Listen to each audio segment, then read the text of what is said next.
At 3:30, got Troy, who's 1-0. Troy number 8, Clemson, who started season 0-1. Clemson favored by 33.5 points on the ACC network. Goose Crowder went 14-24, threw for 144 yards, 3 touchdowns, 0 interceptions in their FCS win over Nicholls State. Tay Meadows had 23 carries for 186 yards and a touchdown, and Roman Mothershed had 2 catches for 32 yards and a touchdown. Cade Klubnik went 19-38, threw for 230 yards, 0 touchdowns, 1 interception. Adam Randall had 5 carries for 16 yards and a touchdown.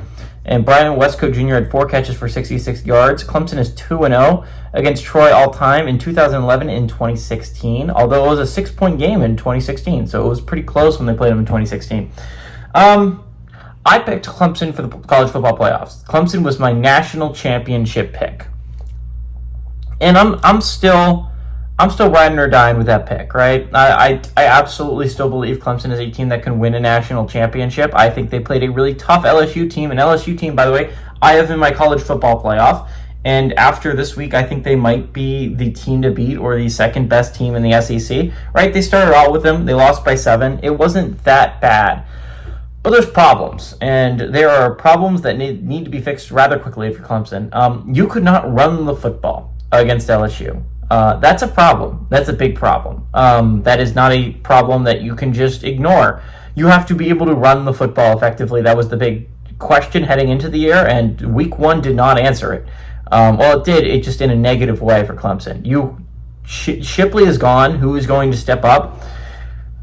You got to give Randall more carries. 5 carries is not enough. But also they need to be more effective carries. He's averaging 3 yards a carry. That's not great, but it's also not awful. He just needs more carries. But Clemson has to run the football more effectively. They forced Klubnik to throw the ball 38 times. That was too many times, and it's a reason why they threw the interception. And it's the reason why they ended up losing the football game against LSU at home. This is a big game against Troy, mainly because, again, this is a Troy program that wants to get back up on their feet, right? They ended the year pretty solidly last year, despite going 4-8. And this is a Troy program that wants to get back to the heights they had under Summerall. And this is one of 7 Sun Belt teams that are actively competing to stay undefeated and get a college football playoff spot, right? You're looking at this from a Troy perspective, it's a great opportunity to go to Death Valley and try and come out with a win, right? You look at this from Clemson's perspective, you need to get right quickly because next week you play your ACC opener, which isn't a nobody. This is Georgia Tech, right? This is a Georgia Tech team that has taken down very quality opponents. This is a Yellow Jackets team that is going to be ready. They're going to be excited for a chance to take on a highly ranked Clemson team, and they've been doing great things under Brent Key to highly ranked ACC teams. Clemson is my college football playoff pick, but they got to get right quickly because if you do not start the season 2-1 and instead start 1-2, you are in a world of hurt because your room of error went out like that. You cannot lose another game, and you're only 3 games into the regular season.